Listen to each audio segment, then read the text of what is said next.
안녕하세요. 더 딥다이브입니다. 당신이 보내주신 자료 말이죠. 보건복지부에서 나온 장애인 인식 개선 교육 자료. 저희도 같이 봤는데, 와, 이게 정말 몇 가지 숫자랑 문장 몇 개가 전부인데도 이걸 뜯어볼수록 우리가 평소에 놓치고 있던 게 너무 많았구나 싶더라고요. 그래서 오늘은 이 자료를 가지고 숫자 뒤에 숨은 진짜 이야기들을 좀 깊게 파헤쳐 보려고 합니다. 네, 시작하기 전에 이 자료가 언제쯤 자료인지 먼저 짚고 가면 좋을 것 같아요. 아, 네네. 여기 나온 통계가 2015년 통계청 사회조사, 그리고 2014년 장애인 실태조사를 바탕으로 한 거거든요. 아, 그럼 지금으로부터 거의 10년 전 데이터군요. 맞아요. 시간이 꽤 흘렀죠. 하지만 당시 우리 사회가 어땠는지 객관적으로 보여주고 또 지금 우리는 어디쯤 와 있는지 비교해 볼 수 있는 아주 중요한 출발점이 될 수 있습니다. 그렇겠네요. 특히 오늘 우리가 이야기할 두 가지. 전체 인구 대비 장애인 비율, 그리고 장애 발생 원인. 이 두 가지는 아마 많은 분들이 막연하게 생각하던 거랑은 전혀 다를 거예요. 맞아요. 저도 제일 먼저 눈에 들어왔던 숫자가 바로 그거였어요. 대한민국 전체 인구의 4.8%, 약 249만 명. 네. 근데 이걸 가구 기준으로 보니까 7가구 중 1가구에 장애인이 살고 있다는 거예요. 그렇죠. 4.8%라고 할 때는 그냥 소수구나 했는데 7가구 중 1가구라고 하니까 갑자기 확 와닿더라고요. 네, 그게 바로 현실적인 감각이죠. 바로 우리 이웃의 이야기라는 게 느껴졌어요. 바로 그 지점이 중요해요. 7가구 중 1가구라는 건 장애가 이제 더 이상 어떤 특별한 사람들의 이야기가 아니라는 걸 보여주는 거거든요. 우리가 매일 다니는 회사, 학교, 동네, 그 어디에나 장애를 가진 이웃과 함께 살고 있다는 뜻이니까요. 우리가 그걸 알든 모르든요. 그런데요. 이 현실을 더 깊게 생각하게 만드는 다음 통계가 정말 충격적이었어요. 아, 장애 발생 원인이요? 네. 249만 명 중에 무려 88.9%가 후천적 원인이라고요. 그렇죠. 선천적인 경우는 11.1%밖에 안 되고요. 저는 이 숫자를 보고 정말 머리를 한 대 맞은 것 같았어요. 다들 그렇게 반응하시더라고요. 보통 장애하면 태어날 때부터 정해진 거라고 생각하기 쉬운데 실제로는 열의 9이 살아가면서 장애를 갖게 된다는 거잖아요. 맞습니다. 10명 중 거의 9명. 이 숫자가 장애에 대한 우리의 생각을 근본부터 바꿔놓는 거예요. 장애가 유전이나 출생 때 문제가 아니라 질병, 사고, 네. 그리고 아주 중요한 것 중 하나가 바로 노화처럼 살면서 누구에게나 일어날 수 있는 보편적인 일이란 걸 의미하거든요. 아, 노화도 후천적 장애의 주요 원인이 될 수 있군요. 그럼요. 아주 큰 비중을 차지하죠. 생각해보니 나이가 들면서 눈도 침침해지고 귀도 잘 안 들리고 걷는 것도 힘들어지고 어찌 보면 당연한 건데 그걸 장애라는 틀에서 생각해본 적은 별로 없었던 것 같아요. 맞아요. 고령화 사회로 갈수록 노화로 인한 기능 저하는 후천적 장애의 가장 큰 원인이 됩니다. 그래서 이 88.9%라는 숫자를 보고 나면 지금 내가 비장애인인 상태가 영원한 게 아닐 수 있겠다. 어쩌면 아주 잠시 빌려 쓰고 있는 일시적인 상태일 수 있다는 생각의 전환이 필요해지는 거죠. 비장애인이라는 일시적인 상태. 와, 이 말이 정말 많은 생각을 하게 하네요. 네, 장애와 비장애의 경계가 우리가 생각하는 것만큼 그렇게 명확하지 않다는 뜻이기도 하고요. 그렇다면 우리가 흔히 쓰는 장애인, 비장애인, 이 이분법적인 구분 자체가 어쩌면 현실을 제대로 못 담아내는 걸 수도 있겠네요? 아주 정확한 지적이세요. 그냥 흑과 백이 아니라 사실은 되게 복잡한 스펙트럼 위에 우리 모두가 있는 건데 말이죠. 네, 맞아요. 사실 장애학 연구에서도 그런 이분법을 비판적으로 보거든요. 장애는 개인의 의학적 손상 자체라기보다 특정 몸을 가진 사람이 사회에 참여하려 할 때 마주하는 장벽 때문에 생긴다고 봐요. 아, 장벽이요? 네. 예를 들어 계단만 있는 건물은 휠체어를 타는 사람에게 장애를 만드는 사회적 환경인 거죠. 아, 이해가 되네요. 그런 관점에서 보면 우리 모두 살면서 언젠가는 사회가 만든 장벽 앞에서 장애를 경험할 가능성이 있는 존재들이에요.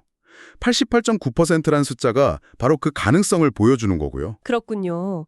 그럼 이 숫자들이 우리한테 하는 말은 단순히 사고 조심하자 이게 아니라 네. 누구나 사회적 약자가 될 수 있으니 우리 사회 시스템 자체를 모두에게 안전하게 만들자는 쪽으로 가야 한다는 말씀이시네요. 바로 그거죠. 아까 나온 7가구 중 1가구와 이 88.9% 후천적 장애를 합쳐보면 그 메시지가 훨씬 강해져요. 아, 이건 이제 개인의 운이나 누가 누구를 돕고 말고의 문제가 아니라 우리 사회 전체가 시스템으로 대비해야 할 공동의 과제라는 게 분명해지는 겁니다. 와, 숫자 두 개를 연결하니까 이게 완전히 다른 차원의 이야기로 느껴지네요. 네.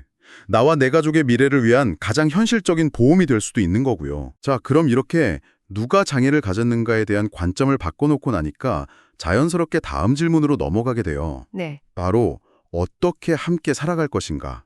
이 문제요. 마침 자료의 다음 부분이 바로 그 인식에 대한 이야기더라고요. 네.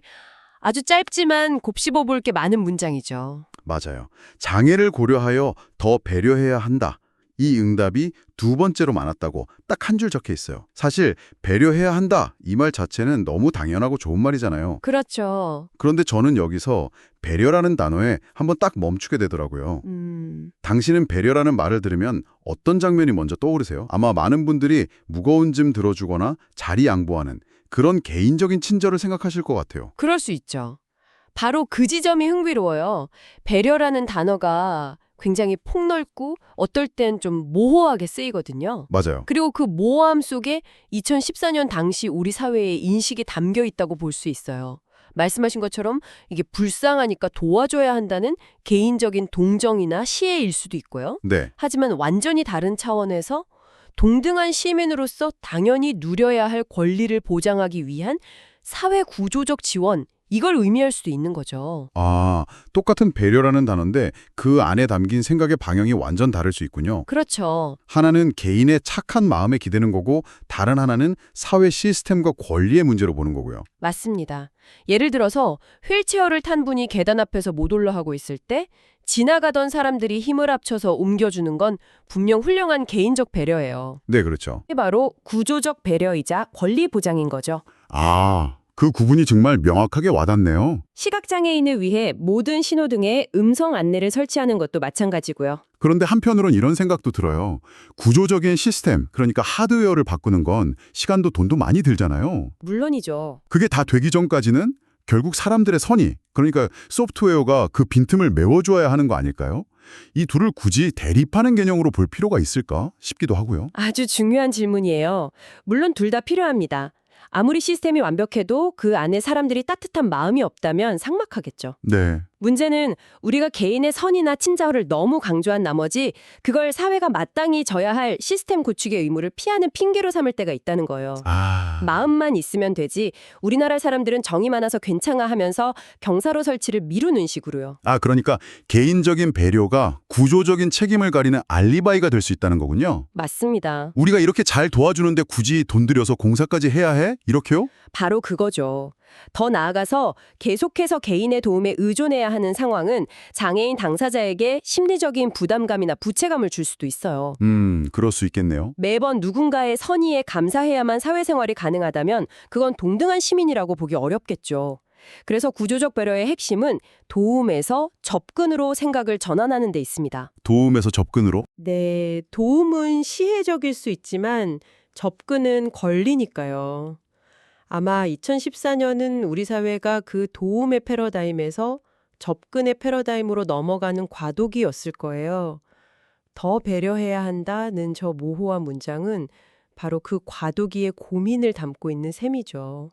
듣고 보니 배려라는 단어 하나에 정말 우리 사회의 숙제가 다 담겨 있는 것 같네요. 그럼 이 질문을 당신께도 한번 드려보고 싶어요. 만약 지금 당신에게 장애인을 위한 배려의 빈칸을 채워보라고 한다면 어떤 단어들로 채우시겠어요? 저라면 기다려주기 같은 걸 넣고 싶어요. 키오스크 앞에서 좀 느린 어르신이나 발달장애인을 재촉하지 않고 기다려주는 것. 이것도 중요한 배려 아닐까요? 좋은 생각이에요.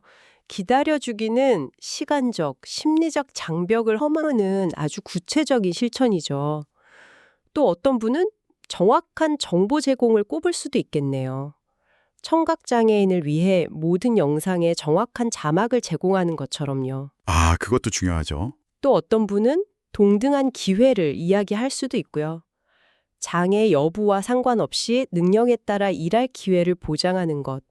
이렇게 각자가 생각하는 배려를 구체화하다 보면 우리가 가야 할 방향이 훨씬 선명해질 겁니다. 네. 오늘은 당신이 보내주신 자료를 가지고 몇 가지 숫자와 문장 하나를 정말 깊숙이 들여다봤네요. 7가구 중 1가구, 그리고 후천성 장애 비율 88.9%. 이 숫자들이 장애가 우리 모두의 삶과 얼마나 가까운지를 알려주었고요. 그리고 더 배려해야 한다는 짧은 문장은 우리에게 단순한 동정심을 넘어서 어떤 방식으로 함께 살아갈 것인가에 대한 깊은 질문을 던졌습니다. 개인의 선의에 기댈 것인가 아니면 모두의 권리가 보장되는 시스템을 만들 것인가 그 고민이었죠. 맞아요. 결국 이 짧은 저료가 우리에게 말하는 건 장애에 대한 이해의 출발점은 막연한 동정이나 편견이 아니라 우리 주변의 현실을 데이터로 정확히 아는 것에서부터 시작된다는 점인 것 같아요. 네. 88.9%라는 숫자를 아는 것만으로도 장애를 보는 관점이 완전히 달라지는 경험을 했으니까요. 여기서 마지막으로 이런 질문을 하나 던져보고 싶어요. 이 자료는 거의 10년 전 대한민국을 보여주잖아요. 네, 그렇죠. 만약 바로 오늘 2025년에 우리에게 똑같은 조사를 한다면 과연 어떤 결과가 나올까요? 고령화가 더 심해졌으니 후천성 장애 비율은 아마 더 높아졌을 수도 있죠. 근데 제가 진짜 궁금한 건 인식 부분이에요. 장애를 고려하여 더 배려해야 한다는 응답? 과연 여전히 높은 순위를 차지할까요? 어떨까요? 저는 왠지 여전히 높을 것 같다는 생각이 드는데요. 저도 그럴 가능성이 높다고 봐요. 하지만 더 중요한 질문은 이겁니다. 네. 만약 그렇다면 10년이 흐른 지금 우리가 생각하는 배려의 내용은 과연 어떻게 달라졌을까요? 2014년에 사람들이 배려를 생각하며 개인적 친절을 주로 떠올렸다면 2025년에 우리는 그 단어를 들었을 때 정당한 편의 제공, 정보 접근권 보장, 차별 없는 고용 같은 구조적 권리의 문제를 얼마나 더 많이 떠올리게 되었을까요?